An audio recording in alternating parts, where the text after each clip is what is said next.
welcome to The Balancing Act. I'm Olga Villaverde. And I'm Montel Williams. Today we are heading to Pennsylvania to learn more about osteopathic medicine. Plus, advice for your financial future. And ensuring you have the supplemental insurance you need. Also, the genetics behind breast cancer. So much going on. Big show. The Balancing Act starts right now.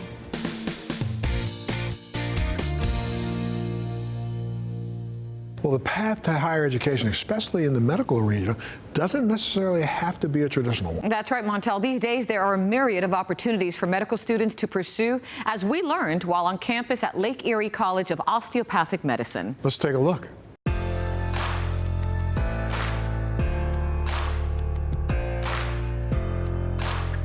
Welcome to Lake Erie College of Osteopathic Medicine. Their main campus of about 1,000 sitting on 50 acres in western Pennsylvania, very close to the shores of Lake Erie.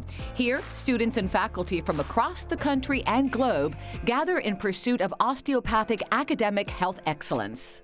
What sets LECOM apart is our educational program.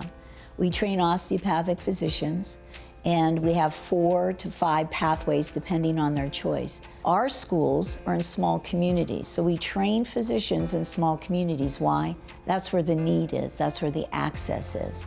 Our students do very well in their licensing tests, and most importantly, since doctors need residencies to practice, we have a 100% match.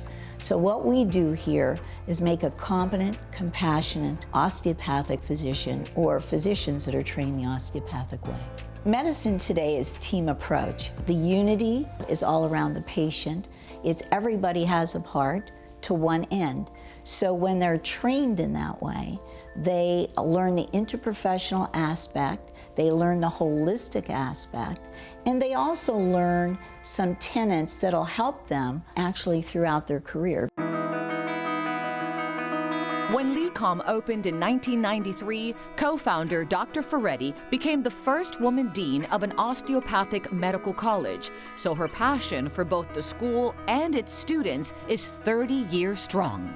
And what is osteopathic medicine? It's a paradigm shift. Medicine was disease. How do you take care of a disease? We believe that the body can heal itself, has an intrinsic ability. So to do that, you have to feel that you're always approaching getting well. And the ultimate goal really is to have quality in the years that you have.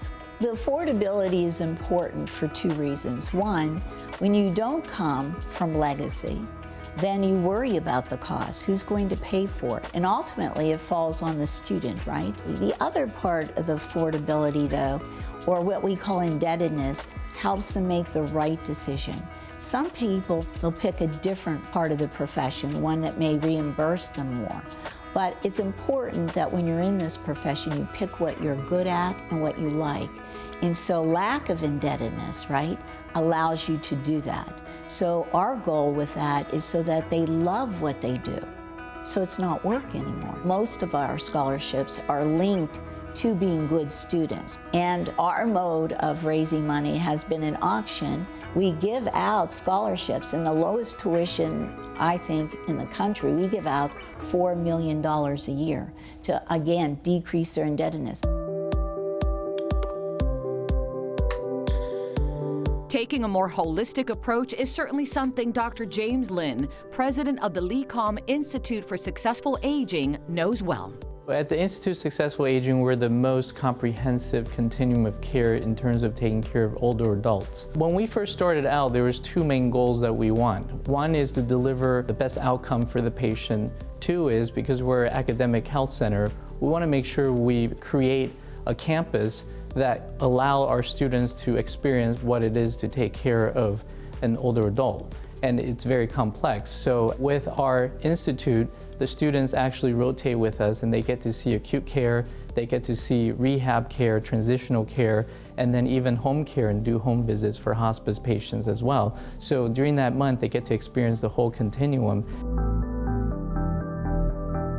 As a student, when I first came to LECOM, the first thing that struck me was that there was a very organized curriculum. We had to follow the curriculum to the T.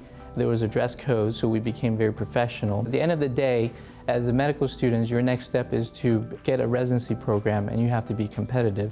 So they prepare us to be well-versed, well-rounded, because during your rotations, that's where you audition for your future program. So I try to offer them things that I know that they complain about, but it's essential for them to get the skill set for them to be successful. So I think they get a really good wide variety of opportunities as well as experiences. So most students really appreciate that. From student to faculty, Dr. Lin's journey has been a very personal one. My internship here, my father got sick. He had metastatic cancer. He experienced end of life, and I had to take care of him the last 6 months of his life. And during that time, I sort of realized most patients get marginalized when they have terminal diagnoses.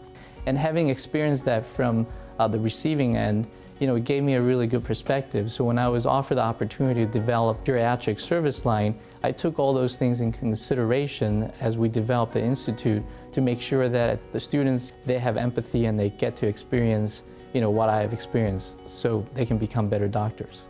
With campuses in Pennsylvania, Florida, and New York, LECOM provides several innovative curriculum pathways, giving students options to select the learning style that fits them best. We have multiple different pathways, which is kind of unique for a school. We have 3 different ones. The lecture discussion pathway, which I'm in charge of, is probably the most common thing that people would recognize in education. It is sitting in a lecture, being lectured to by different professors, and then having that expert go over content that they think is relevant for that material. There's also the problem-based learning pathway, which is based around cases, or going through cases and trying to resolve deficiencies in your education so far. So things you may not have learned at this point, and identifying those. And then you have a directed study pathway, which is more of an independent learning pathway based on modules or a set of things that you should learn or you should go through when you go through your textbook and learn. It gives the students an opportunity to select what they consider to be their strongest way of learning. And by doing that, it gives them the opportunity to maximize their educational potential and do as well as they can on their board exams.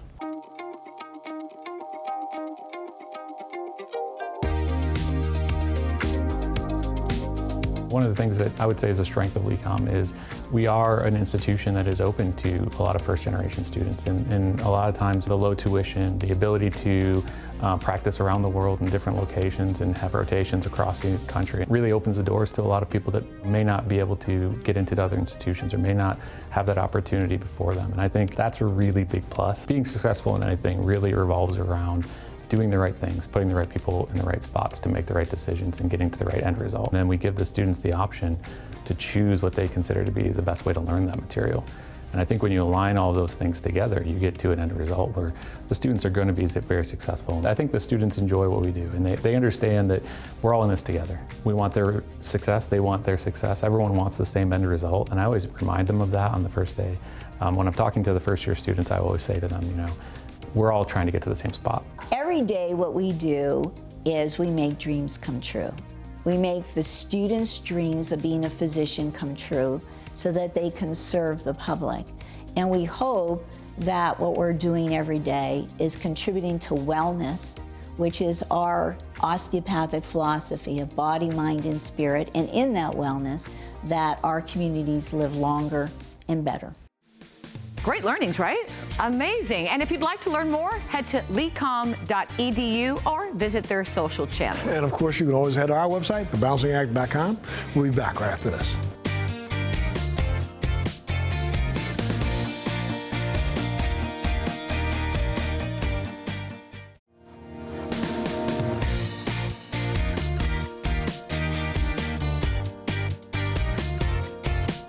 Having a clean bill of financial health is crucial.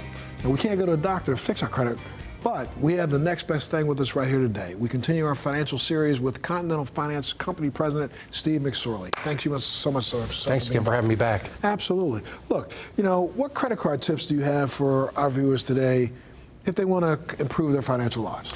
So the first tip I have for them is making a payment before their statement closing date. Now, people might say that's a little trivial. Well, if you're like most people who wait to get their statement and then make a payment a few weeks later, the problem with that is they're not in any way able to affect the balance that gets reported to the credit reporting agencies.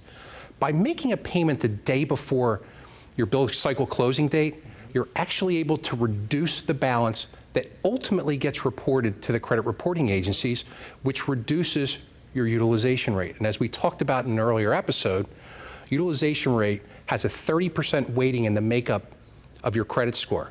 So if you can maintain a utilization rate of 30% or less, it can have a positive effect on your credit score. Wow, and you can figure this all out from your online account management, right? Absolutely. And what are some of the features that a consumer can access to help simplify their financial lives? So once a consumer gains access to the online account tools, there's a wealth of things they can do. They can go on and check their current or prior statements, even go online and make a payment. But there's three in particular that I like.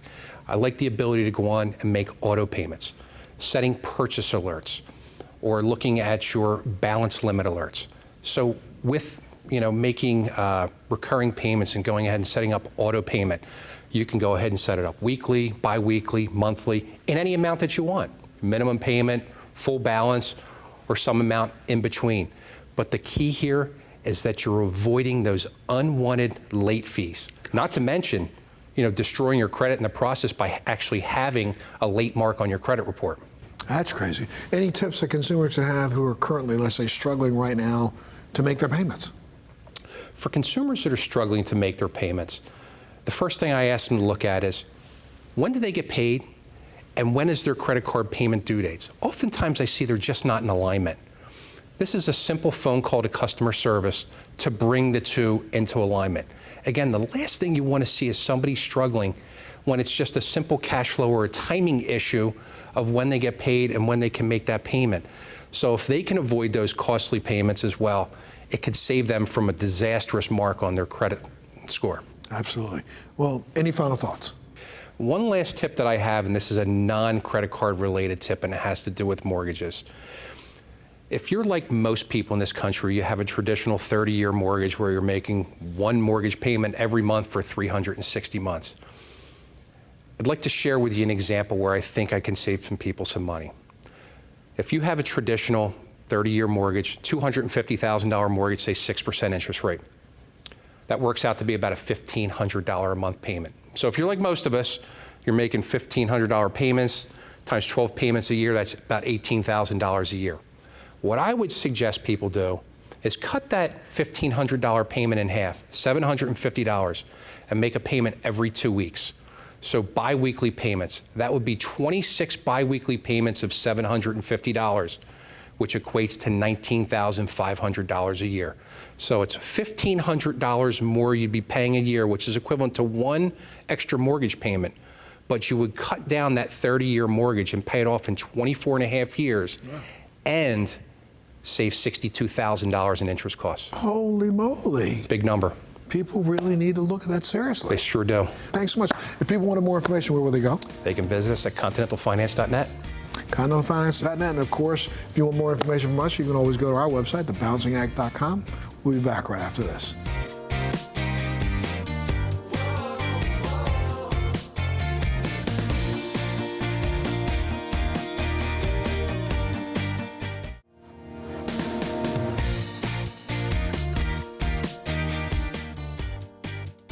When it comes to health insurance and specifically supplemental health insurance, there's so much to consider. This morning, we continue learning more about these plans and how we can benefit from them. So joining me again is Kelly Rayburn from Wellabe. Welcome back. Thank you. All right, so last time we spoke a little bit, actually you gave us a lot of insight on supplemental health insurance. Give us a little refresher for today if possible. So supplemental health insurance is really there to help cover any of the primary costs that insurance doesn't cover. And a lot of people assume that all of these things will be covered, and they're not. They're not. There's a lot of gaps in insurance, whether that's traditional group coverage or whether that's going to be in the senior market, and we're here to help fill those gaps with supplemental health. So if you're thinking out there, I've got that insurance, listen up, you may need something else. So what do we need to think of? So you may want to think about things like in the senior market, Medicare doesn't cover the dental routine visits and things like that. So they may want to be able to think about dental insurance, hospital indemnity. You may want to think about things for glasses, vision insurance, or hearing aids if you have hearing loss. It doesn't mean that they're not going to cover all the costs, but it's there to at least help cover some of the cleanings in dental, whether it's a root canal, so on and so forth. It just kind of helps cover the expenses, and it's getting getting more expensive as we age. That's right. And as we age, we don't want to think about it, but things do pop up. I mean, I know you do Pilates. I'm a runner. We're in pretty good shape. But at the end of the day, when you start hitting, those high numbers, things start happening. Yes. And how do we prepare for that? Well, plan now. Get it before you actually need it, because it's going to be less expensive right now in today's dollars than it will be as we get older. Some examples of those would be dental, hospital indemnity. Things to consider would be short-term care, so that you can either be covered for home health care or situations of a facility. Maybe you get diagnosed with cancer, and there's a lot of indirect costs that are associated with that diagnosis. So planning now really helps protect us as well as our finances. Not something we really want to talk about or think about, but at the end of the day, it's better than the alternative, right? Right. So we need to be proactive. Yes. Thank you so much, Kelly. And if you want more information on any of this or on supplemental health insurance, just go to Wellabe.com or check out our website, thebalancingact.com.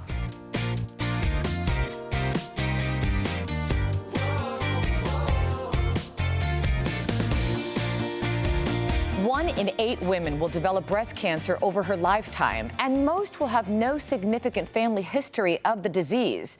There are many factors that can impact your overall risk, and knowing them can help you make more informed decisions about screening and lifestyle choices. Here with more are OBGYN Dr. Joel Evans and gynecologic surgeon Dr. Carolyn Young. Welcome to you both. Thank you. Thanks for being here. Thank you. So let's talk about what we're hearing today, because as a woman, we're hearing a lot about the BRCA gene and how it could tell you if you're at an increased risk of developing breast cancer. So what else should we know about it? Well, there's a lot out there about the BRCA gene. There are a lot of celebrities that are talking about them themselves having the BRCA gene. They've actually put it right there. Right, and it's a great name because BRCA really is short for breast cancer, so it's the breast cancer gene. But as much as we hear about it, what we don't hear about it is it's really not all that common. 85% of women with breast cancer don't have the BRCA gene. Really? Yes. Only about 1 in 4 or 500 women have the BRCA gene. And it's really responsible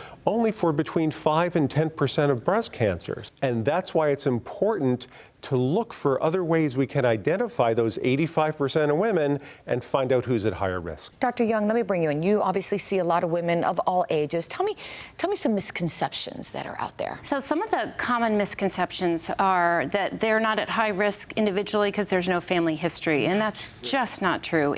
And then the other misconception I hear about is, well, there's nothing I can do to decrease my risk, and that also is not true. Dr. Evans, how can women learn about their risk?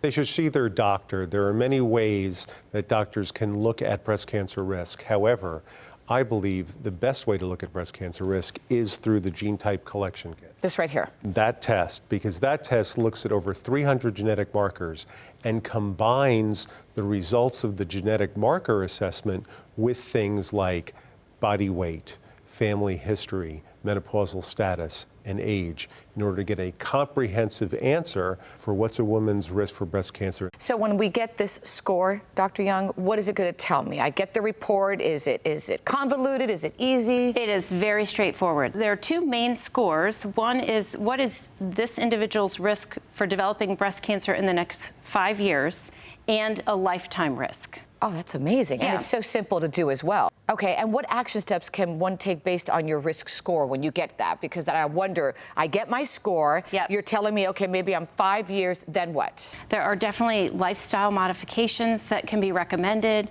additional screening such as breast MRI in addition to annual mammogram, and even risk-reducing medications that can be taken. I'm 52. I have no family history of breast cancer. I decided to do gene type just to see what my markers, my DNA markers would show.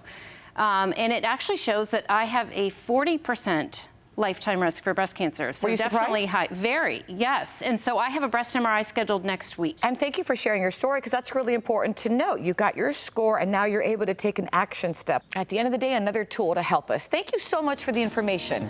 You're so welcome. Appreciate it. And of course, if you'd like more information about gene type for breast cancer, visit genetype.com or just go to our website, thebalancingact.com. We'll be right back.